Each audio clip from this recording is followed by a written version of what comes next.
जी, अस्सलाम वालेकुम। Welcome to Pakistan Stocknetic. उम्मीद है कि आप तमाम दोस्त खैरियत से होंगे और आज का दिन भी ट्रेडिंग के हवाले से अच्छा गुज़रा होगा।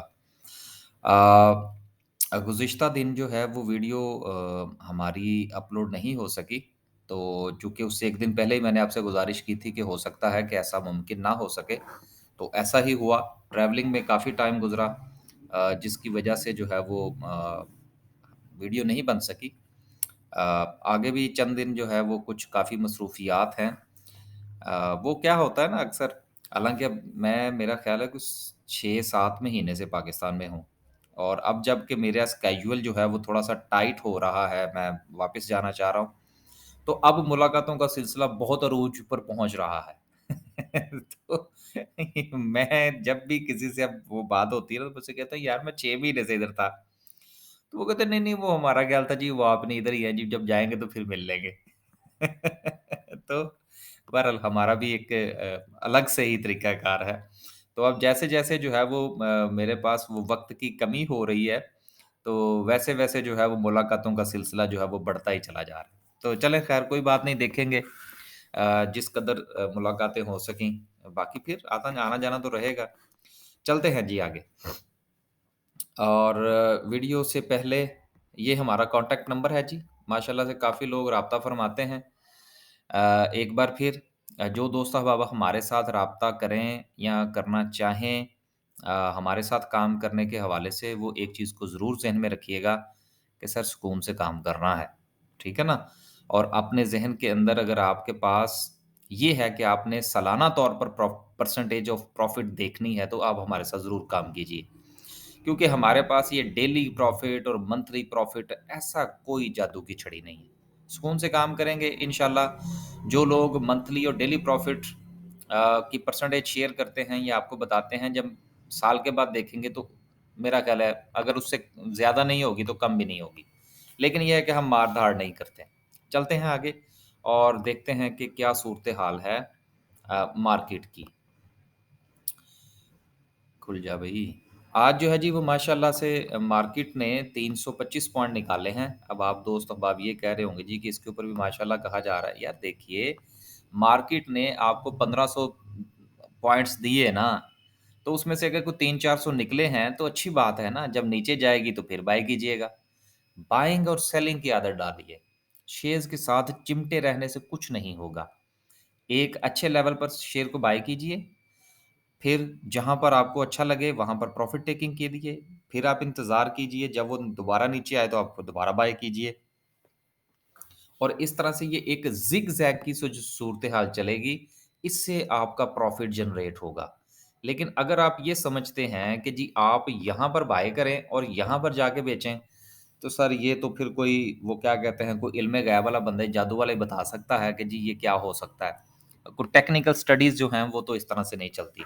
टेक्निकल स्टडीज़ तो ज़िग-ज़ैग की सूरत में चलती हैं, सपोर्ट्स होती हैं, रेजिस्टेंस होती हैं, आप सपोर्ट पर खरीदते हैं, रेजिस्टेंस पर सेल करते हैं, उसका एनालिसिस करते हैं, फिर कहीं जाके सूरत-ए-हाल जो है वो प्रॉफ़िट टेकिंग की तरफ जाती है। आगे चलते हैं जी। ख़ैर, आज जो है जी वो माशाल्लाह से 325 पॉइंट निकले हैं केएसई 100 में से। अगर हम ऑल शेयर की बात करें कि ऑल शेयर की क्या पोज़ीशन है, तो 240 पॉइंट। तो लिहाज़ा आज जो मंदी का रुझान है या जो इसको आप प्रॉफ़िट टेकिंग कहें तो ज़्यादा बेहतर होगा। ये जो प्रॉफ़िट टेकिंग हुई है, इसमें ऑल शेयर का ज़्यादा किरदार है एज़ कंपेयर टू केएसई 100 के। आगे चलते हैं। केएमई 30 की बात करते हैं तो आज इसमें से निकले हैं 406 पॉइंट।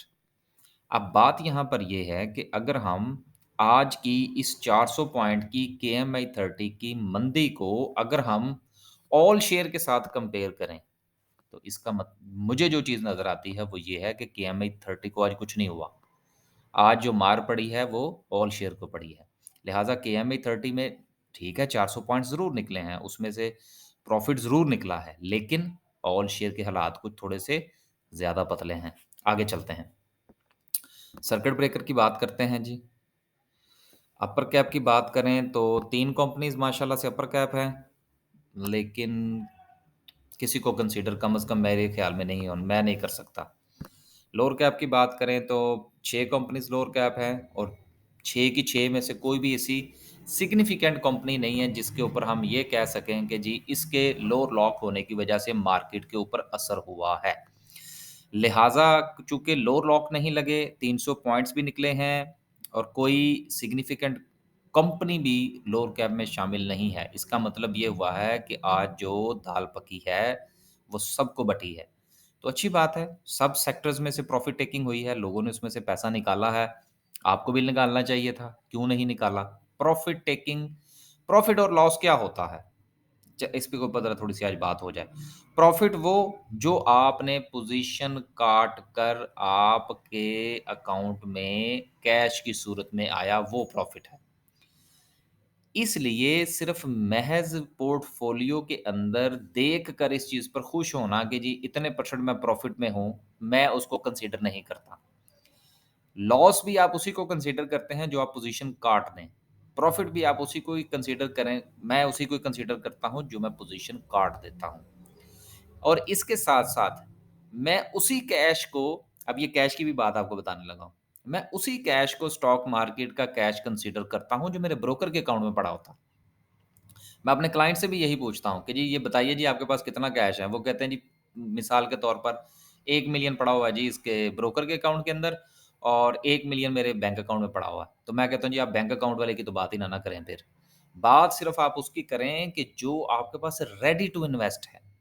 अगर कल सुबह मैं अगर आपसे कहता हूँ जी कि फलाँ शेयर जो है वो आप बाय कर लें और उसके लिए पैसे जो हैं वो आपके बैंक अकाउंट में पड़े हुए हैं, तो बैंक अकाउंट से उसको ट्रेडेबल करने के लिए आपको ब्रोकर के अकाउंट में ट्रांसफ़र करना पड़ेगा, फिर ब्रोकर को इन्फॉर्म करना पड़ेगा, फिर ब्रोकर उससे आपको अपने अकाउंट में डालेगा।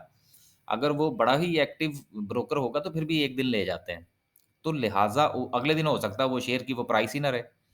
तो इसलिए मैं अक्सर इस चीज़ के ऊपर ज़ोर देता हूँ कि आपने लॉस और प्रॉफ़िट वो कंसीडर करना है जो आपने काट कर कैश की सूरत में आपके ब्रोकर के अकाउंट के अंदर जो आपका अकाउंट मौजूद है, वहाँ पर आपको विज़िबल हो। और कैश भी आपने उसी को कंसीडर करना है जो ट्रेडेबल आपके पास पड़ा हुआ है। बैंक में जो पड़ा हुआ है या घर की अलमारी में जो पड़ा हुआ है उसको आप छोड़ें। वो वो जाते-जाते उस वक़्त तक वो वक़्त गुज़र जाएगा। तो चलते हैं जी आगे। और देखते हैं कि ग्राफ़िकल व्यू क्या कहता है। ये आ गया ग्राफ़िकल व्यू।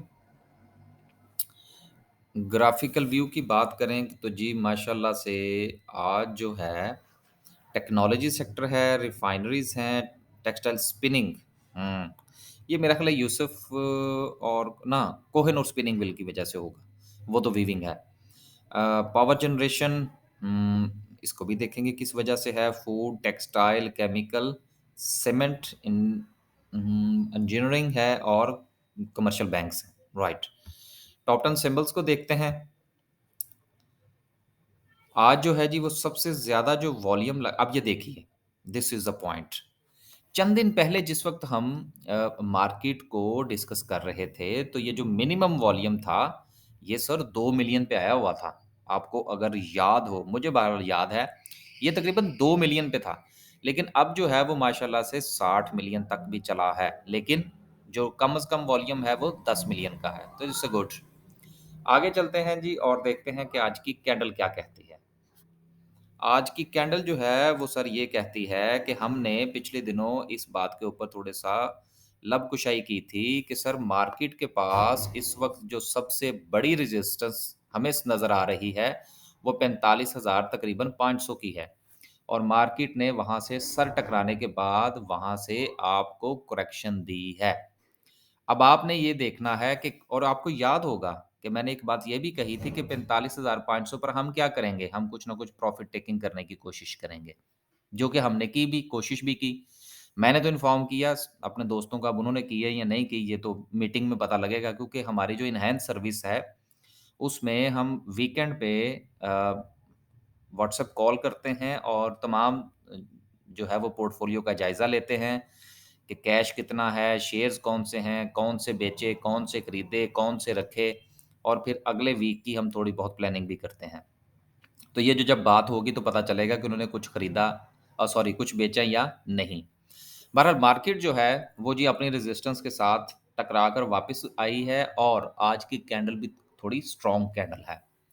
स्ट्रॉन्ग कैंडल भी इसलिए है कि कुछ बड़े शेयर्स को चूँकि लोअर लॉक लगे लोअर लॉक नहीं भी लगे लेकिन कम से कम उनमें से निकला काफ़ी कुछ है। तो जिनका वेटेज ज़्यादा होता है जब वो गिरते हैं, मसलन टीआरजी है, उसको उसका वेटेज क्योंकि थोड़ा ज़्यादा है, लिहाज़ा जब वो गिरता है तो केएसई 100 को थोड़ा धचका लगता है। आगे चलते हैं। आगे चलते हैं जी और देखते हैं कि आरएसआई क्या कहता है। बाकी जहाँ तक रही बात इसको डिस्कस आरएसआई करने से पहले कि जी इसका जो ट्रेंड है मार्केट का, वो क्या चेंज हो चुका है, नेगेटिव हो चुका है। शॉर्ट टर्म में देखेंगे तो अभी मार्केट का ट्रेंड नेगेटिव नहीं हुआ, लेकिन इन द लॉन्ग रन तो पॉजिटिव भी नहीं हुआ। ठीक है ना? तो देखते हैं कि मार्केट क्या करती है, क्या दोबारा फिर इस रेंज बाउंड को टेस्ट करने जा रही है मार्केट। So let's see. आगे चलते हैं जी और देखते हैं आरएसआई को। आरएसआई की बात करें तो जी आरएसआई का मुंह नीचे की तरफ है, 60 से टकराने के बाद आरएसआई 56 पर है, लेकिन बहरहाल जब तक ये 50 से ऊपर है इसको पॉजिटिव ही कंसीडर किया जाएगा। और मैकडी की बात करते हैं कि मैकडी ने काफ़ी दिनों से बाय का सिग्नल और सस्टेनेबिलिटी इसने शो की हुई है, तो वो क्या कहता है? राइट। तो आरएसआई के बाद जो मैकडी है इसके अंदर बहरहाल ये एक जिग जैग बनता हुआ नजर आ रहा है। So let's see. आने वाले दिन जो हैं जी वो कोरोना के हवाले से और दीगर मामलात के हवाले से थोड़े से मुख्तलिफ होंगे। आपको याद होगा पिछले दिनों वीडियो के अंदर मैंने 15 जनवरी का जिक्र किया था, ठीक है ना? तो 15 जनवरी तक के काफ़ी हालात हैं, उसमें कोरोना शरोना भी निपट जाएगा और उसमें आईएमएफ के मामलात भी निपट जाएंगे। बाकी देखते हैं कि इंशाल्लाह बदलते हुए हालात के साथ जो भी चीज़ होगी वो आपके साथ थोड़ी बहुत जो भी डिस्कस कर सकते हैं वो इंशाल्लाह करेंगे। मार्केट का मुंह नीचे की तरफ है, प्रॉफिट टेकिंग कीजिए और अगर आपने बाय करनी है तो फिर थोड़ा सा इंतज़ार कीजिए, हम भी इंतज़ार करेंगे और वक्त के साथ साथ चलने की कोशिश करेंगे। मार्केट यहीं है, कहीं नहीं जा रही, कुछ ज़्यादा परेशान होने की ज़रूरत नहीं है। प्रॉफिट टेकिंग साथ साथ ज़रूर किया करें। आखिर में सिर्फ एक गुजारिश कि सर काफ़ी ज़्यादा हमें जो है वो क्या कहते हैं जी इंक्वायरीज़ मौसूल होती हैं, तो बराए मेहरबानी जो दोस्त अहबाब बिल्कुल नए हैं स्टॉक मार्केट में, वो सबसे पहले कुछ थोड़ा बहुत जो है वो सर कोई कोर्स कर लें थोड़ा-सा। अभी मैं तो नहीं करवा रहा, मेरे पास मसरूफ़ियत की वजह से टाइम बहुत ही शॉर्ट है, इसलिए माज़रत। जब कभी अनाउंस करेंगे तो फिर आप हमारे पास आ जाइएगा। लेकिन प्लीज़ मार्केट में आने से पहले कुछ थोड़ी-सी हौ-नो आप ज़रूर रखिए। सिर्फ़ हम हमसे अगर आप फ़र्ज़ कीजिए कि हमारी एनहांस सर्विस भी लेते हैं, तो उस सर्विस में हम आपको शायद इतना ज़्यादा टीच ना कर सकें। हम गाइड तो कर सकते हैं, टीच नहीं कर सकते उसमें। टीच करना और गाइड करना 2 मुख्तलिफ़ चीज़ें होती हैं। तो मार्केट को थोड़ा समझें, किसी दोस्त के कहने पर, किसी भाई के कहने पर कि जी वो फलाना शेयर खरीद लो और उसने मुझसे कहा जी कि इसमें से प्रॉफ़िट निकलता है तो मैंने वो खरीद लिया। सर ऐसा कुछ नहीं है। खुद सीखें, कुछ कुछ ना कुछ आपको पता होना चाहिए कि स्टॉक मार्केट है क्या, मार्केट के अंदर पैसा रखने से पहले। उसके बाद हमारा क्रिप्टो का काम जो है वो भी काफ़ी हद तक हमारा जो है वो मराहिल में है। अगर आप क्रिप्टो करेंसी में भी काम करना चाहते हैं, तो हमारे अभी फ्री सर्विस हमारी शुरू हो जाएगी चंद दिनों में। आप टेक्स्ट फरमाइए और अपना नाम लिखवाइए। अभी फ्री होगी, ज़ाहिर-सी बात है कितने अरसे तक होगी। ठीक है ना? बस जी, आज के लिए सिर्फ़ इतना ही। अल्लाह हाफ़िज़।